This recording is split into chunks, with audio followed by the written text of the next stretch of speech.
نحمد و نصلی علی رسول الکریم اما بعد فقد قال اللہ تعالیٰ فی القرآن المجید ان اللہ لا یغیر ما بقوم حتی یغیروا ما بانفسہم۔ محترم خواتین و حضرات، قرآن کریم کی جو آیت میں نے پڑھی اس کا ترجمہ حضرت علامہ اقبال نے اپنے اس شعر میں کیا ہے کہ خدا نے آج تک اس قوم کی حالت نہیں بدلی، نو خیال جس کو اپنی حالت آپ بدلنے کا۔ آج کا یہ ایوان اس موضوع پہ بحث کے لیے جمع ہوا ہے کہ پاکستان میں جو آئین کی حالت ہیں اور جو پاکستان نے مختلف ٹریٹیز کے ذریعے اقوام متحدہ کے ہیومن رائٹس کے جو چارٹر کا یہ سگنیٹری ہیں، بہت سارے کووننٹس، کنونشنز، پروٹوکولز پاکستان نے ریٹیفائی کیے ہیں، کیا ہمارا آئین آج کے وقت میں پاکستانیوں کے بنیادی حقوق کی تحفظ فراہم کرنے میں کامیاب ہیں؟ کیا پاکستان کا عدالتی ڈھانچہ اور پاکستان کی تمام آئینی مناصب پہ موجود اشخاص اور ادارے اپنے فرائض آئین کے مطابق ادا کر رہے ہیں؟ کیا ہم پاکستان میں قانون کی حکمرانی جو ایک خواب سا ہے 76 سالوں سے، کبھی کامیاب ہوں گی؟ یہ سول سوسائٹی، یہ پاکستانی عوام؟ خواتین و حضرات، کہنے کو تو بہت کچھ ہیں، مقررین حضرات آئینی اور قانونی پہلوؤں سے اس موضوع کا احاطہ کریں گے، لیکن میں ترجیح دوں گا کیونکہ میں نے گزشتہ 6 ماہ میں وہ کچھ دیکھا اپنے کلائنٹس کے ساتھ جن کا میں نے کبھی اپنی 30 سالہ وکالت کی زندگی میں تصور بھی نہیں کیا تھا کہ ہم ایک ایسے دور میں بھی داخل ہوں گے جہاں ہم اپنے عمل سے اپنے آپ کو قرآن کریم کا تارک بنائیں گے، ترک کریں گے حضور کریم کے ان تعلیمات کو، اللہ کریم کے ان احکامات کو جن کے 99 ناموں میں سے ایک نام معیز بھی ہیں، ایک نام العزیز بھی ہیں، لیکن ریاست پاکستان میں انسانی حقوق ایک مذاق سا بن چکا ہے۔ میں نے کیا دیکھا، دل کی بڑاس نکالوں آپ کو بتاؤں تو آپ کے رونگٹے کھڑے ہو جائیں کہ اس 2023 میں پاکستانیوں کے ساتھ ہوا ہیومن رائٹس کا علمبردار یہ ریاست 2008 میں 2 کووننٹس پاکستان نے سائن کیے، ایک سائن کیا اکنامک پولیٹیکل ہیومن رائٹس کا پروٹیکشن، جس کو عرف عام میں international covenant on economic, social and cultural rights. جناب علی، چونکہ میں ایک مخصوص پارٹی کے پاکستان تحریک انصاف کے جو قیادت ہیں ان کو میں ریپرزینٹ کرتا تھا،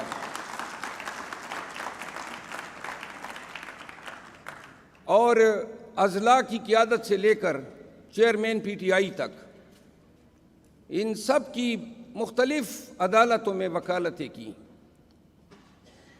میں آپ کو گنواؤں گا اور بتاؤں گا کہ اس ریاست نے، اس نظام نے اور اس عدالت نے شہریار افریدی کے ساتھ کیا کیا، علی محمد خان کے ساتھ کیا کیا۔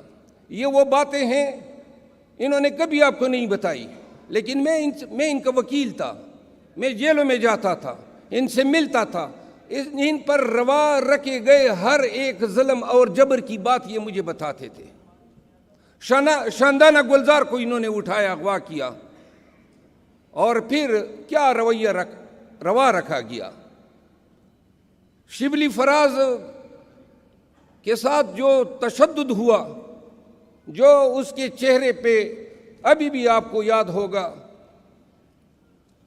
پھر میں نے یہ دیکھا کہ ہمارے لوگ جب رہا ہوتے تھے تو اغوا ہوتے تھے، گمنام ہو جاتے تھے، اور گمنامی کے چکر میں نے ڈیلے دیکھی، میں نے خاندانوں کو انگیج ہوتے دیکھا۔ میں نے پاکستان تحریک انصاف کی ہر ایک لیڈر کی اسلام آباد میں جتنے مقدمے بنے ہیں ان کی وکالت کی، اور میں بتاؤں آپ کو کہ جسمانی تشدد ہر ایک پہ ہوا، اور بدترین تشدد ہوا۔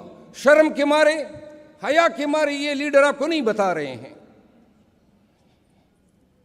جیلوں میں اور تانوں کے حوالاتوں میں نے اس دن بھی بتایا، یہ وہ ریاست ہیں جس کو ہم برائے نام اسلامی جمہوریہ پاکستان کہتے ہیں۔ نہ اس میں نام کی جمہوریت ہے، نہ اس میں نام کا اسلام ہے۔ اس طرح دونوں ہاتھوں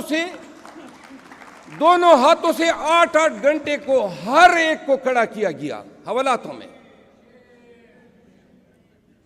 اور جب جیلوں میں ڈالا گیا تو ڈیتھ سیل میں، چکیوں میں ان کو ڈالا گیا۔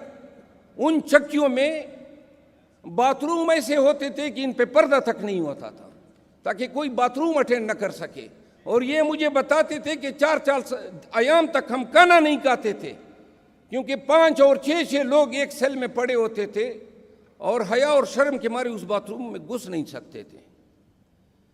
پھر چھوٹے مائنر بچوں کو اغوا کیا گیا، اور یہ وارداتیں کے پی میں زیادہ ہوئی۔ پرویز خٹک کو تقویت دینے کے لیے پاکستان تحریک انصاف کے عہدیداروں کو، آفس بیئررز کو، اور پاکستان تحریک انصاف کے لیڈرز کو توڑنے کے لیے ان کے کاروبار بند کیے گئے۔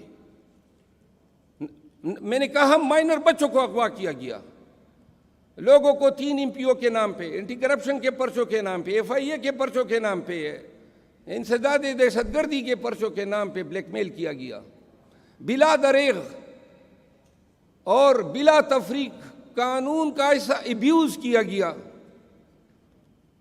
اور ان لوگوں کے ساتھ وہ شیطانی رویہ رکھا گیا کہ اگر کبھی یہ لوگ مجھے اجازت دیں کہ وہ بھی بتا دوں جو کلائنٹ اور وکیل کے درمیان ہوتا ہے، تو آپ کو شاید اس ملک سے ہی نفرت ہو جائے کہ ہم نے کن لوگوں کو پالا ہے، کن لوگوں کو قانون کا ٹھیکیدار بنایا ہوا ہے، کن چھوٹے چھوٹے اور مکروہ لوگوں کو ہم نے منصف کی مناصب پہ بٹھایا ہوا ہے۔ آپ یقین کریں، عدالتوں کی تو بے توقیری پاکستان میں ہر دور میں جابر ظالم اور طاقتور نے کی ہے، لیکن جو بے توقیری یہ عدالتیں اپنے اوپر لائے ہیں۔ عمران خان اٹک جیل میں نظر بند ہیں، اور قانون سے وابستہ لوگ سارے یہاں پہ بیٹھے ہیں۔ کوئی ایک وکیل اس پورے پاکستان میں کھڑا ہو کے بتا دے کہ اٹک جیل میں کس قانون کے تحت پڑا ہے۔ کوئی ایک قانون اس دن اس پہ سماعت ہوئی 20 ایام پہلے چیف جسٹس اسلام آباد ہائی کورٹ کی عدالت میں، اور میں نے سوال کیا کہ ہے کوئی ایسا قانون جو یہ جسٹیفائی کریں کہ چیئرمین PTI جو ہیں وہ کس قانون کے تحت اٹک جیل میں ہیں۔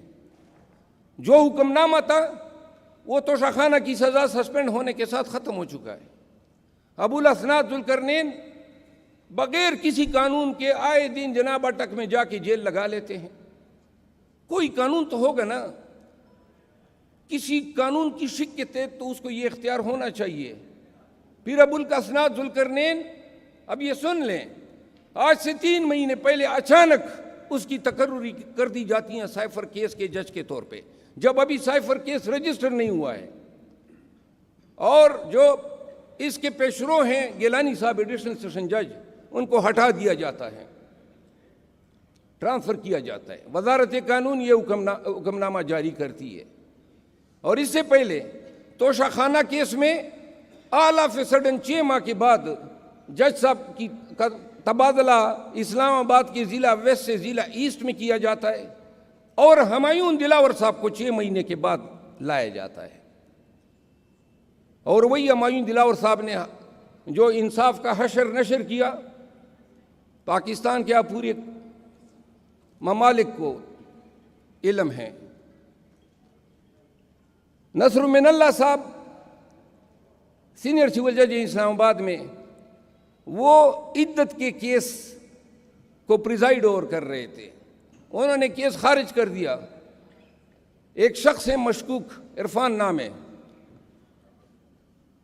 اور وہ شخص ان کے وکلاء وہی ہیں جو ایف آئی اے نے یا پولیس نے ہمارے خلاف انگیج کیے ہیں دیگر مقدمات میں.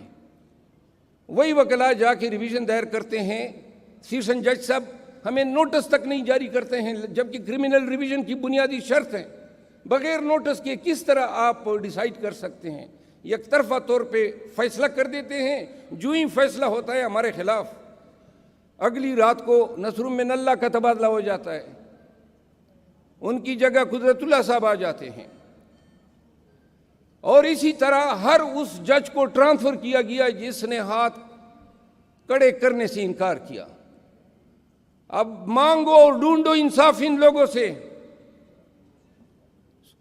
اسلام آباد ہائی کورٹ میں ہم جاتے ہیں، چیف جسٹس صاحب کو کہتے ہیں کہ حضرت چیئرمین پی ٹی آئی آپ پہ اعتماد نہیں رکھتے ہیں اور دنیا بھر کا قانون ہے، یہ یونیورسل پرنسپل آف لا ہے کہ عدالت یہ دیکھتی ہے کہ میرا کتنا انٹرسٹ یا پروجوڈس ہے، یہ نہیں دیکھتی ہے، بلکہ دیکھتی یہ ہے کہ جس شخص نے مجھ پہ عذر لگایا ہے اس کے کتنے اپریہنشن ہیں، کتنے سبسٹینشیل ہیں.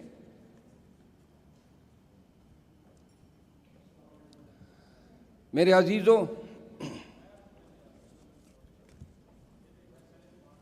یہاں پہ پاکستان میں مظالم تو بہت ہوئی ہے. کل میں گیا عباد فاروق کے گھر، ان کے بچوں سے ملا اور ان کی کہانی سنی. اور یہ کہانی سن کے ہم نے ویڈیوز میں تو دیکھی تھی، لیکن آپ اندازہ کریں، یہ آپ کا خوبصورت شہر لاہور، اس کے سب سے پوش ایریا ماڈل ٹاؤن میں ان کا گھر ہے. 12 دفعہ لاہور کی پولیس جاتی ہیں، اس گھر میں گھستی ہے، دروازے توڑتی ہیں، سامان اٹھاتی ہیں، بچے چیختے چلاتے ہیں. باپ کو اٹھایا جاتا ہے ایک ایسے کیس میں جس میں یہ نامزدگی نہیں ہے، جس کی کوئی ویڈیو نہیں ہے، جس کی کوئی ایویڈنس نہیں ہے. مجھے کہا گیا ہے کہ ٹائم کی کنسٹرینٹس ہیں، کوشش کروں گا کہ مختصر کروں، لیکن ذرا فریاد سنی لے. جب بلا لیا ہے تو جب میں اس گھر میں گیا تو پولیس گئی 12 دفعہ، باپ کو اٹھایا، پھر ماں کو اٹھایا، جیل میں ڈالا. اور یہ ساری درندگی اور وحشت یہ بچوں کے سامنے ہوتی ہے. چھوٹے چھوٹے بچے ہیں، سالار، شاہ زیب، عمار، اور ایک چھوٹا بھائی ہے ان کا. اور پھر ان کی دادی کو اٹھایا جاتا ہے. اور یہ ہر بار جب پولیس کے غنڈے اندر آتے ہیں، دندناتے ہیں، تو اس گھر پہ قیامت بار بار گزرتی ہے. ان کے بعد بچے کی حالت خراب ہوتی ہے. ہم ویڈیو میں دیکھتے ہیں، اتفاق اسپتال میں داخل کر لیتے ہیں. اب سنیں، یہ شریفوں کی شرافت ہے کہ جب بچے کی ویڈیو وائرل ہوئی تو اس ہسپتال کے حکام نے کہا حضرت اپنا بچہ لے جائیں، ہمارے مالکان ناراض ہو رہے ہیں. تو بچے کو کرٹیکل حالت میں ڈسچارج کر دیتے ہیں. چھوٹے چھوٹے کلینک میں یہ مجبور ہو جاتے ہیں کیونکہ کوئی اسپتال اس کو لینے کا روادار نہیں ہے. یہ بچہ اپنی جان دے دیتا ہے. ہمارے آپ کے، ہم سب کے موجودگی میں ان تمام بل ورکس، پریکرسرز اور جتنے ٹارچ بیئرر ہیں ہیومن رائٹس کے، رول آف لا کے اور سپریمیسی آف کانسٹیٹیوشن کے، ہم دیکھتے رہ جاتے ہیں. ہمارا بچہ، اس قوم کا بچہ، ایک پاکستانی کا بچہ، وہ سسک کے ایڑیاں رگڑ کے مر جاتا ہے. اور اس کے بعد ان کا پروپیگنڈا کیا آتا ہے کہ جی بچہ تو پہلے سے بیمار تھا، 9 سال سے والدین کو پتہ نہیں ہے، لیکن ان لوگوں کو پتہ چل گیا۔ شہریار افریدی کا ایک بھائی فوت ہوتا ہے، میں درخواست دیتا ہوں ڈی سی پنڈی کو پیرول پہ اجازت دیں، اجازت نہیں ملتی ہے جنازے میں جانے کی، بہن فوت ہوتی ہے اجازت نہیں ملتی ہے جنازے میں جانے کی۔ پرسوں اس کا ایک اور بھائی فوت ہوا، میں نے اسے فون کیا، حکام سے رابطہ کیا کہ اگر کوارٹ پہ آئے گا تو پھر واپس نہیں جائے گا۔ یہ آپ کی ریاست ہے، یہ آپ کا ملک ہے، یہ رول آف لا ہے، عدالتیں دیکھ رہی ہیں۔ سپریم کورٹ آف پاکستان جس نے اس عدلیہ کی بے توقیری کی بنیاد رکھی، جب بینچز میں عدالتیں تقسیم ہوئی اور جب یہ تماشا کر رہی تھی اور پاکستان کے ہائی کورٹ کے جج سر جھکائے بیٹھے تھے، یہ جو وحشت ہو رہی تھی، درندگی ہو رہی تھی، فاشزم ہو رہا تھا، کوئی روکنے والا نہیں تھا، حتیٰ کہ وکیل بھی خاموش تھے۔ تحصیل و اضلاع کے باروں میں وکیلوں کا حق تھا اٹھنا۔ اگر 9 مئی کو وکلاء اٹھتے اور ان ظالموں کے گردنوں پہ ہاتھ ڈالتے، کیوں کر ڈر اور خوف ہمیں انسان کے سٹیج سے گرا کے اتنا چھوٹا کر سکتا ہے؟ کیا ہو جائے گا قوم کے لیے اور قوم کی حریت کے لیے، قوم کی آزادی کے لیے کس نے آگے آنا ہے؟ سب سے پہلے تو وکلاء کا فرض ہے۔ اور 9 مئی میں پاکستان بھر کی تحصیلیں، سب ڈویژن اضلاع کی باریں ڈر گئی تھی، وکلاء نے جرت نہیں کی ان کے آگے آنے کی۔ اور اگر وکلاء اس وقت کھڑے ہو جاتے تو خدا کی قسم حالات اس نہج پہ نہ آتے کہ جہاں پہ اب اٹھنا ہوگا، فیول کرنا ہوگا، اپنے اندر غیرت پیدا کرنی ہوگی، قوم میں بھی یہ غیرت پیدا کرنی ہوگی جس نے ڈنڈے کے آگے اپنی غیرت کا جنازہ نکالا ہوا ہے۔ آج عمران خان جیل میں پڑا ہے 71 سال کی عمر میں۔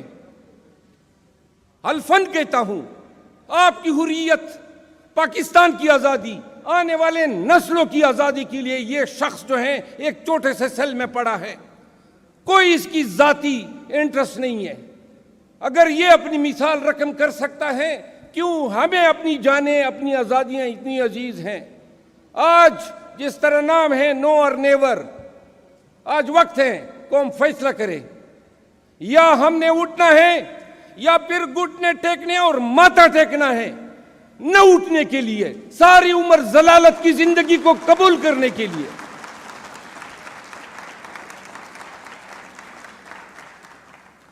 قانون کا اتنا مذاق پاکستان کی تاریخ میں کبھی نہیں اڑایا گیا۔ شہریار افریدی پہ 7 دفعہ MPO لگے، اسد قیصر کے 24 سکول اور کالجز ہیں، تمام کالجز کو بند کیا گیا۔ اسد قیصر پہ 9 مقدمات درج کیے گئے۔ میں ایک ایم این اے کا نام گنوا سکتا ہوں، ایک لیڈر کا نام گنوا سکتا ہوں، ان کے خاندانوں کے ساتھ ان کے گھروں سے املاک اٹھائی گئی۔ ثوابی کا ایک MPA ہے، منسٹر تھا، شاہرام ترکی، اس کے گھر پہ اسلام آباد میں پولیس نے چھاپا مارا، ایک 5.5 فٹ کا سیف تھا، اس میں اس کے بھائی کے بیوی کے زیورات تھے، پیسے تھے۔ وہ 5.5 فٹ کا سیف جب کھولا نہ جا سکا تو خرادی کو لے آیا، اس نے رات کے 11:30 بجے وہ سیف کاٹا، سب کچھ لوٹ کر لے گئے۔ یہ آپ کے پاکستان اور اسلام آباد میں ہو رہا ہے۔ میں نے اس واقعے کا FIR IG اسلام آباد کے خلاف سیکشن جج سے آرڈر لیا۔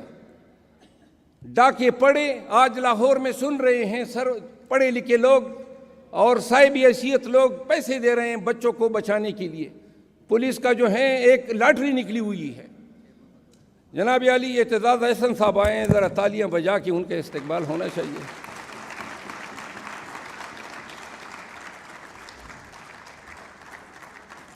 میں اعتزاز احسن صاحب سے ریکویسٹ کروں گا کہ اسٹیج پہ تشریف لائیں۔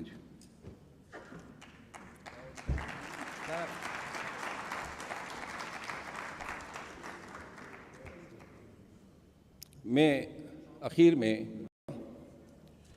کہ باتیں بہت زیادہ کی ہیں، میرا خیال ہے سوشل میڈیا ہمارے ساتھ ہمدردی سے لبریز ہیں. ہر ایک گھر کے بیڈ پہ لیٹ کے یا بیٹھ کے بڑے آرام سے ہمارے ساتھ سالیڈیریٹی دکھا رہا ہے. اور میرا خیال ہے کہ اب جو ہے قوم کو یہ سوچنا ہوگا، ہمارے ایجنڈے کی آزادی نہیں ہے. آرٹیکل 4 کہتا ہے پاکستان کے آئین کا کہ تمام کو قانون کے مطابق ٹریٹمنٹ ملے گی. M Q M, P T M, A N P اور ہر پارٹی اپنا جھنڈا لے کر جلسے اور کنونشن کر سکتی ہیں. ہمارے لیے جو ہیں یہ حرام ہیں. ہر پارٹی جلوس نکال سکتی ہیں. 14 اگست کو پاکستان تحریک انصاف کے ورکروں کا انہوں نے کیا حشر کیا. کوئی موقع انہوں نے ہاتھ سے جانے نہیں دیا ہے ہمیں ذلیل کرنے کا، ہم پہ فسطائیت جو ہے مسلط کرنے کا. لہٰذا میں اس دن خان صاحب سے ملا تو انہوں نے کہا، میں نے کہا جی ورکر کہہ رہے ہیں کب نکلیں گے باہر. تو لہٰذا پوری قوم سن لیں کہ ڈر اور خوف جو بھی تھا اب پاکستانی قوم اس کو لات مار چکی ہے. مارنا ہے تو مار لو، لٹکانا ہے تو لٹکا دو. ہم نکلیں گے، دڑلے سے نکلیں گے، روڈوں پہ، چوراہوں پہ، شہروں میں، گلیوں میں خان کا پیغام لے کر نکلیں گے اور بتائیں گے آپ کو، آپ کی آنکھوں میں آنکھیں ڈال کے بتائیں گے کہ ہم نہیں مانتے ہیں، ان ظلم کے ذاتوں کو نہیں مانتے ہیں. پاکستان زندہ باد، عمران خان پائندہ باد.